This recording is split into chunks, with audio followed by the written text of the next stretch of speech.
카메라가 없는 곳에선 목소리를 높이고 자신을 석방해달라고 18분 가까이 스스로 변론했던 윤석열 전 대통령이 내란 재판에는 또다시 나오지 않았습니다. 1.8평에선 서바이벌이 힘들다더니 지난주 재판이 끝나고선 건강이 나빠졌다며 방에서 나오지 않은 겁니다. 여도현 기자가 보도합니다.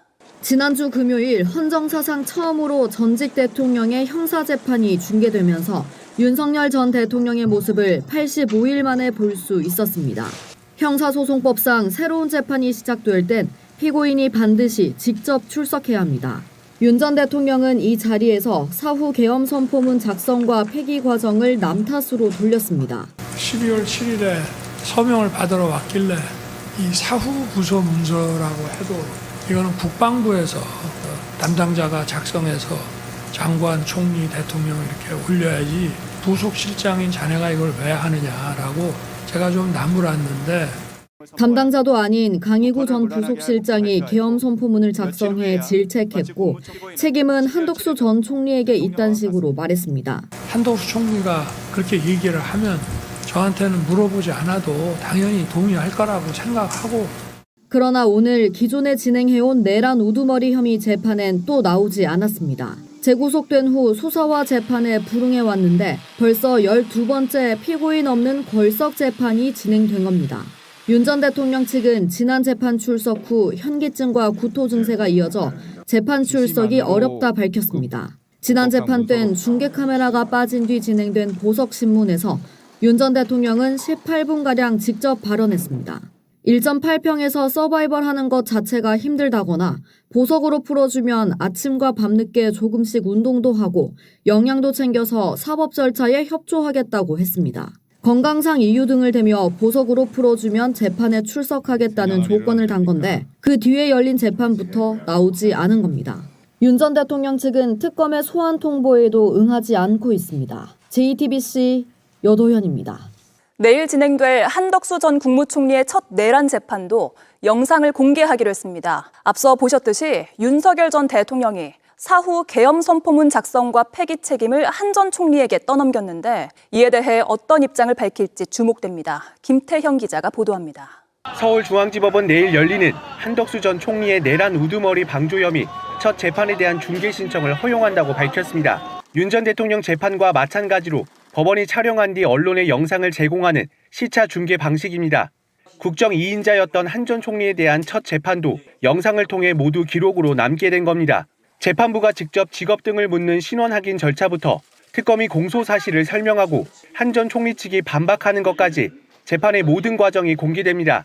한 전 총리는 비상계엄 선포 방조와 계엄 선포문 사후 작성과 폐기 지시, 위증 등 총 6가지 혐의로 불구속 기소됐습니다. 윤 전 대통령이 지난주 금요일 재판에서 사후 계엄 선포문 작성과 폐기 책임을 떠넘긴 만큼 이에 대해 어떤 입장을 밝힐지 주목됩니다.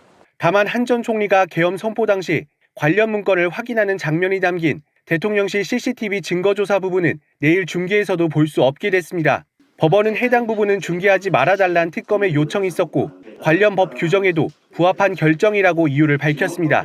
해제 국무회의가 될 때까지는 전혀 인지를 하지 못했고 양보 뒷주머니에 있는 것을 알았습니다. 이렇게 혐의를 부인하다 특검이 계엄 선포문을 챙기고 확인하는 모습이 찍힌 CCTV 영상을 확보하자 뒤늦게 진술을 뒤집었습니다. 형사재판은 피고인 출석 의무가 있는 만큼 한 전 총리는 내일 법정에 나와야 합니다. JTBC 김태형입니다. 윤석열 오늘 또 재판 출석 안 했잖아요. 네? 보석 신문 할 때는 그렇게 자기가 엄청 열심히 할 것처럼 해놓고서 내란 재판 때 또 불출석했어. 12번째야. 어떻게 보세요, 기자님? 김여정 부부장이 가끔 북한이 성견 지명 있는 논평들을 문장들을 쓸 때가 있는데 윤석열 정부 초기에 우리는 윤석열 그 인간 자체가 싫다 이런 표현을 썼는데 그러니까 지금 이 재판에 임하는 태도 보면 지금 그러니까 뭐 범죄 여부 이런 뭐 내란을 저지르 이런 걸 떠나서 이자가 기본적으로 우리 공동체에 살아갈 자격이 있는 자였나 이런 거가 의심되게 사람들의 어떤 공분을 불러일으키잖아요. 그러니까 이건 무슨 뭐 전략도 아니고 뭣도 아니고 그러니까 본인을 둘러싸고 이제 말하자면 한 뭐라 그럴까요? 그러니까 세상과 나밖에 없다 이런 태도로 때를 쓰고 있는 건데 이걸 언제까지 좀 봐줘야 되는가 이런 부분들도 굉장히 좀 회의감이 들고 이게 우리가 가지고 있는 수단으로 강제할 방법이 없다라는 것도 굉장히 그러니까요. 좀 답답해요. 회의감이 듭니다. 아니 그 약간 초등학생 같아요. 오늘 현기증하고 구토 증세 때문에 못 나왔다라고 했대요. 지난번 재판 참석한 이후로 현기증과 구토 증세가 있다. 참 구토가 나는 건 대한민국 국민들이죠. 정말 구토가 나온다, 네. 나올 수밖에 없는 그런 말들인 거고, 뭐 결론은 사실은 말씀하신 것처럼 때를 쓰고 있는 거고, 그 때를 쓰는 것에 대해서 일부나마 호응하는 사람들에게 호소하는 것밖에 없다라는 생각을 여전히 하고 있는 것으로 보이고요. 그리고 일단 보석신문 과정에서 본인이 했던 얘기가 있잖아요. 그 재판에서 지금 이 1.8평 방에서 머무는 것 자체가 서바이브이고, 그리고 지금 몸이 안 좋기 때문에 풀어주면 재판 나오겠다라는 얘기를 했잖아요.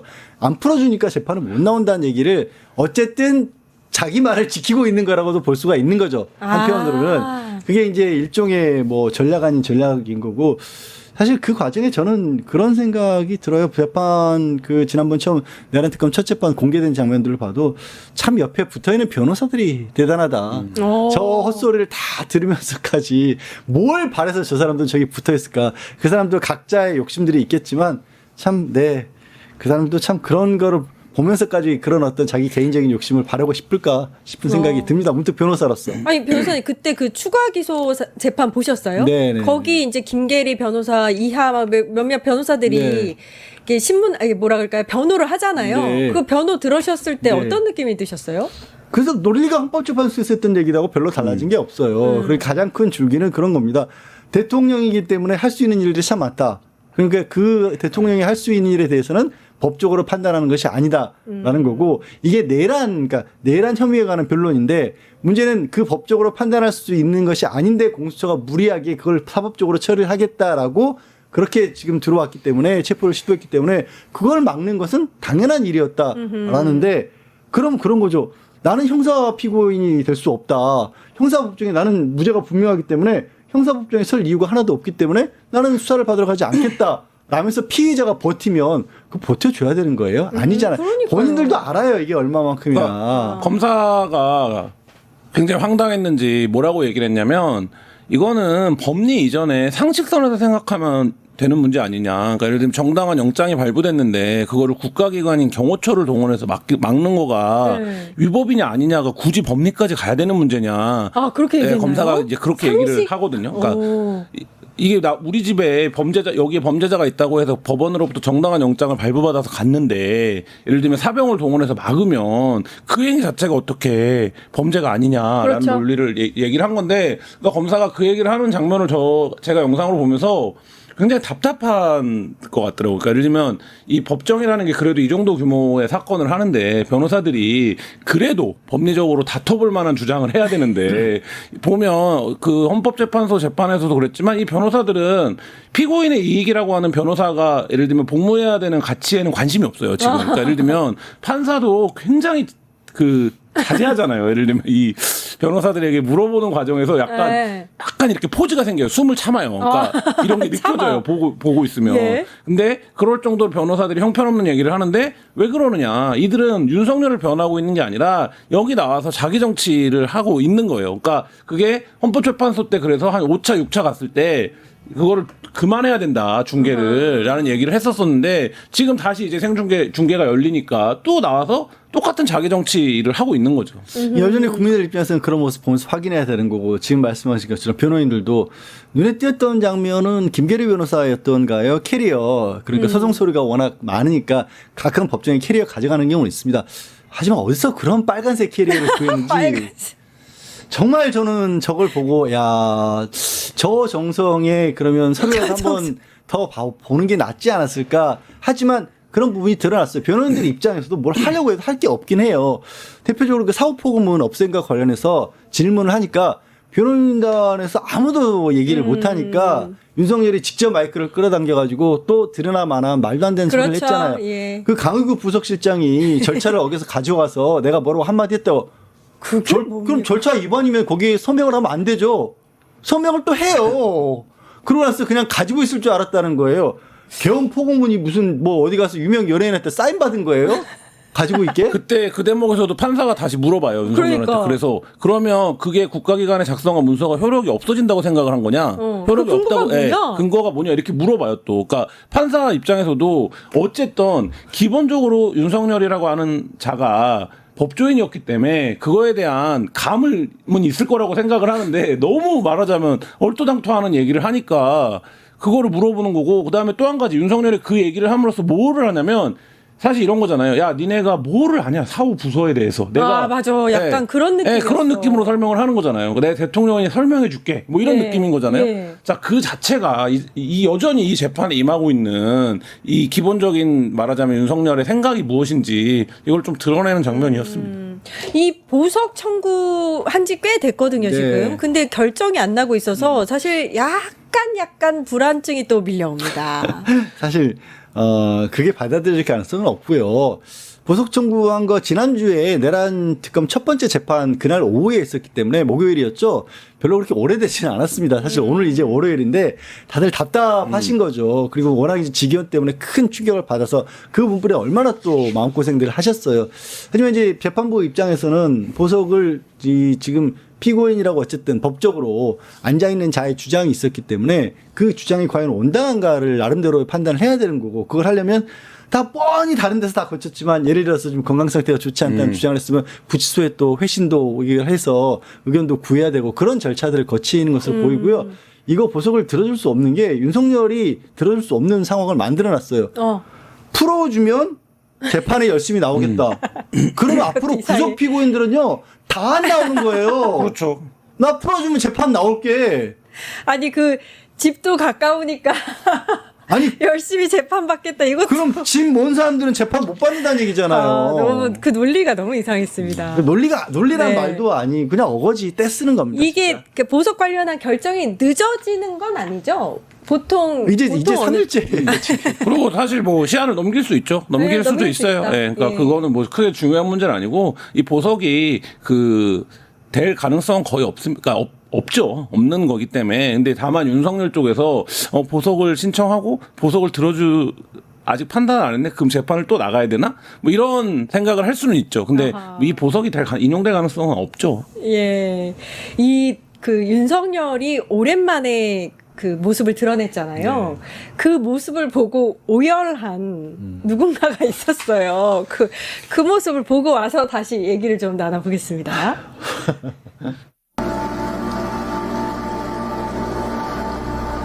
근데 이게 오열이라고 하기에는 눈물이 너무 안 보여요.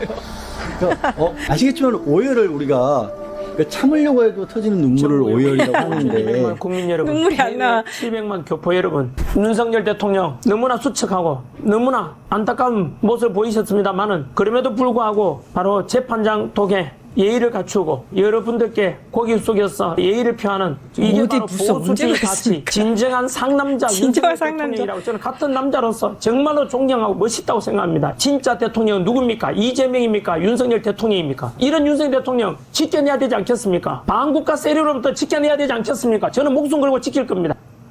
상남자 무슨 상남자 다 죽었네 그냥. 저게 오열이라고도 하던데 아무리 봐도 눈물이 안 보여서 오열이라고 하기에는 조금 무리가 있다. 예. 운 포인트가 뭐예요? 왜 우는 거예요? 그러니까 왜 우는 거야? 왜 우는 거죠? 마르고 불쌍하다는 거예요. 마르고 불쌍한 사람이 재판 나가면 다 저렇게 울어줍니까? 저는 전환길 씨 관련된 기본적으로는 전환길 씨 관련된 뉴스를 그만 만들어야 된다고 봅니다. 그러니까 전환길 씨가 사실 특별한 지금 뉴스 메이커로서 존재할 이유도 없고 가치도 사실 별로 없는데 말하자면 전환길의 저 행위를 상식적이고 합리적인 사람들이 볼 때 조롱하는 의미로 활용되는데 본인들만 그걸 몰라요. 그러니까 저 전환길이 저런 행위를 하고 저런 말을 하는 게 본인은 무슨 충정에서 하는 말이라고 생각하고 엄청 설득력 있고 호소력이 있다고 생각하지만 저게 뉴스가 되고 사람들한테 조회수가 올라가는 이유는 뭡니까? 야, 이 한심한 작자를 봐라. 20위로 올라가는 거거든요. 그렇다라고 하면 전환길에 대한, 그러니까 이제 말하자면 레거시 미디어라도 이제 전환길에 대한 뉴스를 그만 만들어야 그만해라. 된다. 예. 그것도 맞는 말씀이다. 예. 사실 저는 개인적으로 이번에 보면서 야, 이게 구치소가 건강을 위해서 참 좋은 곳이구나. 윤석열 같은 사람에게는 술만 안 먹어도 사람이 이렇게 달라질 수 있네. 그리고 이전까지 나왔을 때 뭐 대통령실에서 그 헤어나 메이크업 같은 거 다 분장을 하고 나왔을 텐데 그러지 않은 모습에 지금 윤석열이 1960년생이에요. 1960년생 대한민국 남성의 외모랑 비교해 봤을 때 주름도 별로 없고요. 그래. 배도 솔직하게 쏙 들어가고요. 저 사람 건강을 위해서 구치소에서 오래오래 있어야겠구나라는 그 생각밖에 들지 않았고, 이제 저런 모습들을 아마 이제 그냥 지지자들 모으려는 그런 거밖에 안 되죠. 그거예요. 윤석열, 윤 어게인을 외치는 세력들은 자꾸 요 상남자 이런 표현을 많이 써요. 그러니까 이게 뭐냐면 윤석열이 큰 잘못이 없는데 김건희가 잘못을 해서 우리 대통령이 고초를 겪고 있다. 이 프레임을 계속 거는 거예요. 그러니까 여기서는 지지자들 사이에서는 이미 김건희를 손절을 했어요. 근데 김건희의 법정 전략은 지금 점점 뭡니까? 난 아무것도 모르는데요. 다 윤석열이 한 건데요. 이거예요. 그러니까 요 상남자라는 말을 의도적으로 계속 쓰는데 이 상남자라는 말 속에는 일부에서도 방송했던 극우 집회에서 나오지만 야 그거 김건희 잘못 만나서 그래. 이 프레임이 깔려 있는 거거든요. 근데 지금 전환길도 이제 그 프레임을 쓰고 있는 건데, 근데 이제 윤석열과 김건희 사이에 이 괴리가 발생하기 시작했다. 뭐 이런 생각도 듭니다. 내일 이제 한덕수 첫 공판이 열리는데요. 이것도 이제 중계가 허가가 됐어요. 근데 한덕수가 최근 모습을 보면 특검 조사나 이런 데서 약간 그래도 뭔가 그 중요한 진술들을 내놓는 듯 하거든요. 네. 내일 재판에서도 그럴지 좀 궁금해요. 일단 사실관계 부분에 있어서는 아마도 인정을 할 것 같습니다. 왜냐하면 부인할 수가 없었던 게 구속을 피했던 것도 본인이 그날 밤에 12월 3일 날 개헌과 관련해서 문건들을 처음에는 나중에 보니까 뒷주머니에 있었다라든가 이런 황당한 얘기를 했었잖아요. 하지만 실제로 문서를 받고 문건들을 검토하는 모습까지 고스란히 찍혀 있는 게 나오다 보니까 부인할 수가 없어서 그때 인정을 했는데 문제는 그런 거예요. 법적으로 이게 어떤 의미를 가졌는가. 그러니까 계엄에 적극적으로 찬성하기 위한 것이었느냐 아니면 마지못해 있었던 자리였느냐. 그리고 당시에 이제 연락을 취해서 국무위원들을 모았던 것도 그러면 조금이나마 윤석열의 행위를 막으려고 한 것이냐 아니면 그 윤석열을 적극적으로 도와서 정당성을 부여하려는 것이냐 이런 부분들이 다퉈지거든요. 그러니까 있었던 일 그 자체는 부인할 수 없고 거기에 대한 가치 판단만 다툴 겁니다. 그러니까 내가 이런 일 한 건 맞는데 범죄는 아니야. 이런 식으로 가겠죠. 그리고 아마도 어쩌면 그런 부분들에 있어서 조금 더 적극적으로 당시의 분위기야 이런 것에 대해서 윤석열에게 불리한 쪽으로 진술을 많이 했겠죠. 이른바 죄수의 딜레마라는 게 뻔히 그렇게 작용을 하니까요. 근데 중계하는 그 재판에서도 그럴까? 또 조금 궁금하게 하고. 중계 여부와 상관없이 한덕수 입장에서는 내란에 대한 동조나 가담자냐 아니면 방관자냐에 따라서 형량 완전히 다르거든요. 그러니까요. 그러면 70대에 나올 수 있느냐 아니면 70대에 못 나오느냐 이거가 결정이 될 수 있기 때문에 그 지점에서 말씀하신 것처럼 죄수의 딜레마에 지금 어느 지점에서 빠져 있겠죠. 왜냐하면 나는 그냥 다 진술하고 바보인 척 할까? 이게 사실 제일 유리하거든요. 그러니까 난 다 윤석열이 시켜서 그랬고 윤석열의 강압에 의해서 어쩔 수 없었고 내가 뭔 힘이 있냐 알다시피 나는 그냥 바지였다. 이렇게 가는 게 제일 유리한 전략이거든요. 그러니까 어떤 전략을 쓸지는 뭐 내일 재판이 중계가 된다고 하니까 보면 알 수 있을 것 같습니다. 보석 좋아합니다 이 집안. 자, 윤석열은 보석 재판에는 나왔는데 오늘 내란 재판이 있었잖아요. 역시나 나오지 않았습니다. 12회 연속 불출석인데요. 그래서 걸석 재판으로 그냥 이어갔습니다. 이쯤 되면 재판 쇼핑이다. 나오고 싶은 데만 골라서 나온다. 그러니까요. 성실하게 하겠다면서. 조사도 받겠다면서. 풀어주면 성실하게 한대요. 이게 무슨 말도 안 되는. 감히 거래를 하고 있습니다. 그러니까 기자가. 풀어주면.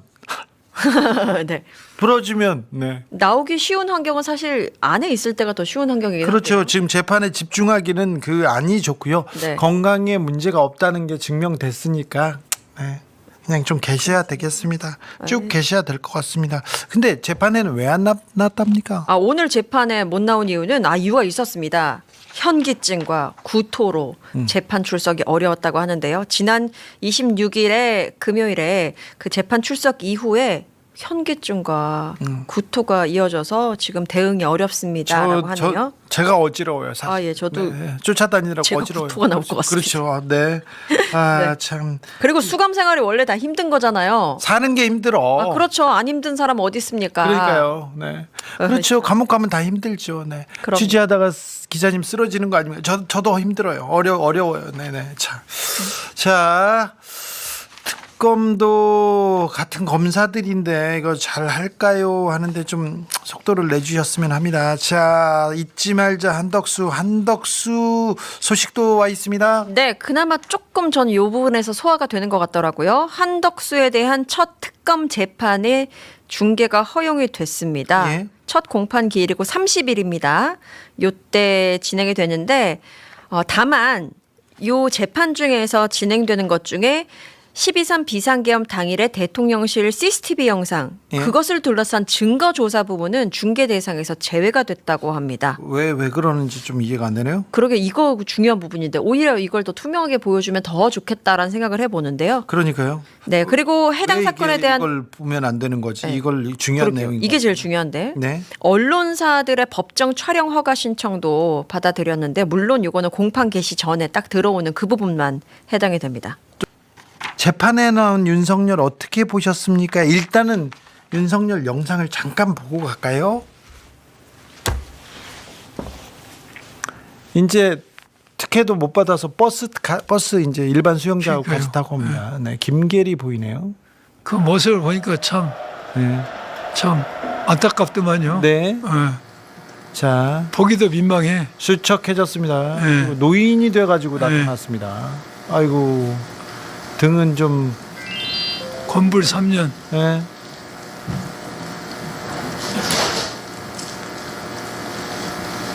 참.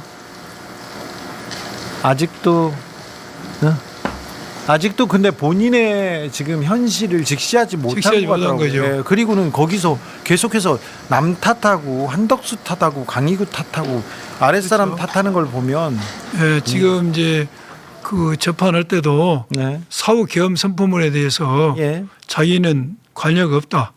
강희구가 만들었다. 네. 이렇게 이야기하는데 강희구 부수실장이 네. 사후 계엄 선포문이 필요하다는 것을 알 수 있는 경력과 그 직에 있는 사람이 아니잖아요. 그렇잖아요. 검찰청 일반직 수사관하고 예. 거기 용산에 갔는데 그분이 어떻게 사후 계엄 선포문이 필요하다고 알겠습니까? 그렇습니다. 그리고 그 사람이 윤석열 때문에 그 자리까지 간 사람인데 거짓말을 할 리가 있겠습니까? 그러니까요. 그래서 지금 윤석열 피고인이 이 부분에 대해서도 아직도 반성하지 않고 책임을 밑에 사람한테 떠넘기는 예. 이제 그 짓을 하고 있는 것이죠. 지금. 그러니까요. 네. 참 검사 아마 이게 일에게 한덕수 핑계 대는 게 본인한테 결코 좋지 않을 거예요. 한덕수가 배신감을 느끼겠지. 네. 그래서 한덕수가 그동안 윤석열을 이렇게 안아줬던 비밀도 열받으면 할 수도 있죠. 한덕수는 자기 살려고 무조건 불 거예요. 풀 수가 있어요. 네, 무조건 불 거예요. 저렇게 억지 주장을 하고 저렇게 말이 안 되는 얘기를 하면 윤석열 검사는 분명히 엄청나게 또 호되게 또 꾸짖고 몰아쳤을 텐데 참 저렇게 거짓말만 하고 있으니 자업자득이죠. 네. 그리고는 오늘 재판에 안 나오더라고요. 네. 풀어주면 내가 조사받을게. 그거 저도 기사를 봤는데 아니 재판 받는 것은 피고인의 의무입니다. 협조를 한다는 게 협조를 한다는 용어 자체가 범죄자였잖아요. 그렇죠. 피의자로 구속된 사람이야. 네. 너희네들 그래? 내가 나가줄게. 네, 협조한다는 거. 시혜를 베푸는 것처럼 얘기합니다. 그리고 어떻게 불구속이라는 조건을 걸어서 조건이 달성돼야지만이 재판에 협조한다? 이런 발상 자체가 예. 아직도 반성을 못하고 있는 것이죠. 예. 자, 아직도 특권 의식에서 예. 완전히 벗어나지 못해요. 안타까워요. 자, 윤석열 지금 대통령실로 간 검사들 있지 않습니까? 이시원, 이원모 그렇죠. 그런 사람들, 아까 강희구 있었고 윤재순 이런 사람들이 다 모여서 자생한방병원 저기 지하에서 비전타워에서 이렇게 사무실을 꾸렸대요. 30명이 거기서 움직였대요. 언제요? 이번에? 예, 대선 때 그리고 인수위 때 거기서 인사 검증하고 인사 누구 와서 면접 보고 20대 그랬대요. 대선 때 말씀이죠? 이번에 예, 2022년 대. 그러니까 20대 대선. 예, 예. 그런 걸 이게 나올 텐데 하나씩 그 얘기는 들어보셨어요 혹시? 난 못 들어봤는데요. 예. 자, 윤석열은 앞으로 그러면 저기 뭐 보석으로는 못 나옵니다. 윤석열은 없습니다. 그런 거는. 자, 보석으로 나갈 수가 없죠. 네. 왜냐하면 보석이라는 게 요건이 증거 인멸 도주 우리가 없어지지 않습니까? 네. 또 소환했을 때 즉시 응해야 될 여러 가지 요건들이 있는데 이번에 재판받은 구속된 범죄 사실 중 2개가 증거인멸이야. 예. 서버 그 지웠죠. 위협은 지워라. 예. 사후 계엄은 폐기. 예. 이러한 관련이기 때문에 증거인멸로 농후해서 예. 보석 되게 어려울 겁니다. 정진석이 야 공문도 없이 공문을 일부러 안 만들고 그냥 없애버려 이렇게 구두로 지시했다는 그런 진술을 확보했다고 합니다. 그런데 저 잡아가야 되는 거 아니에요? 중요한 사람, 내란 중요 임무 종사자 아닙니까 저 사람? 당연하죠. 예? 저것도 증거인멸이 똑 떨어지고 예? 뭐 특검에서 여러 가지 순서를 두고 순서를 정해놨겠죠. 그렇겠죠. 예. 아니, 저 사람 먼저 잡아가야 되는 거 아닌가요? 그러니까 앞으로도 내란 특검에서 수사할 대상이 너무나 많은 겁니다. 예. 지금 손을 못 댄 분야 내가 많아요. 그런데 저 내란에서 대통령실이 어떤 역할을 했는지는 매우 중요하지 않습니까? 그거 지금 수사를 못 하고 있잖아요. 지금. 검찰이 어떤 역할을 그렇죠. 했는지 매우 중요하지 않습니까? 이거 해야죠. 이게 검찰이 어떻게 관여됐는지, 예? 대통령실에서 어떻게 서포트를 했는지 불면 서포트가 있어야 되거든요. 있었죠. 예. 이러한 부분을 수사를 해야 되는데 아직은 시간이 없어서 여력이 없어서 못 하고 있는 것 같아요. 박성재 전 법무부 장관은 이상민 장관보다 훨씬 더 혐의가 더 나았잖아요. 8시에 대통령이 불러서 그렇죠. 가서 계엄 문건 따로 받았고 자기네들끼리 회의했고 교정본부에 출입국본부에 지시도 했고 대검에다 전화도 했고 대검 과학수사부 검사는 또 통화를 했고 그렇죠. 방첩사하고 그리고 검사가 갔다는 얘기도 있고 출입국 본부장한테 지시도 하고 또 교정 본부장한테 수용 능력도 확인했지 않습니까? 그러면 내란 주요 임무 종사자 아닙니까? 그렇죠. 근데 여기에 대해서 지난번에 조사받으면서 박성재 장관은 계엄이 선포됐을 때 통상적으로 처리하는 업무에 따라서 지시를 했다는데 이게 굉장히 분석을 잘해야 되는데 이분의 말이 맞으려면은 그 계엄이 무슨 계엄이어야 돼? 적법한 계엄이어야 돼. 그렇죠. 적법한 계엄. 예. 적법한 계엄일 때 그런 매뉴얼에 따라서 업무를 체크하는 건 정당해요. 그러나 예. 이 계엄 자체가 어쩌 적법하지 않는 반헌법적 계엄이라 이것이지. 예. 그렇기 때문에 이분이 한 말은 범죄사를 자백해 본 것이지. 아 그래요? 그렇게 봐야지. 자백한 걸 봐야지. 아니, 이거 평가의 문제라. 근데 그러니까 그렇게 사실관계는 대부분 다 인정하고 있잖아요. 그렇죠. 나는 했으나 그것은 비상계엄 사태가 벌어졌을 때 내가 할 수 있는 업무의 어떤 매뉴얼이라는 식으로 답변하신 것 같아요. 그렇게 진술을 했으면 양분함 검사 같은 사람은 당장 팔목을 잡아서 체포해야 되는 거 아닙니까? 하겠죠. 근데 그 논리가 잘못된 게 그 말이 죄가 안 되려면은 전제 사실이 뭐예요? 비상계엄이 적법한 비상계엄이어야 돼. 네. 전쟁이 됐거나 소요가 일어났다거나 그런데 이러한 계엄이 적법하지 않는 계엄이기 때문에 이건 동조한 것이 돼버린 것이죠. 네. 자, 어쨌거나 이제 한덕수 영장이 기각됐잖아요.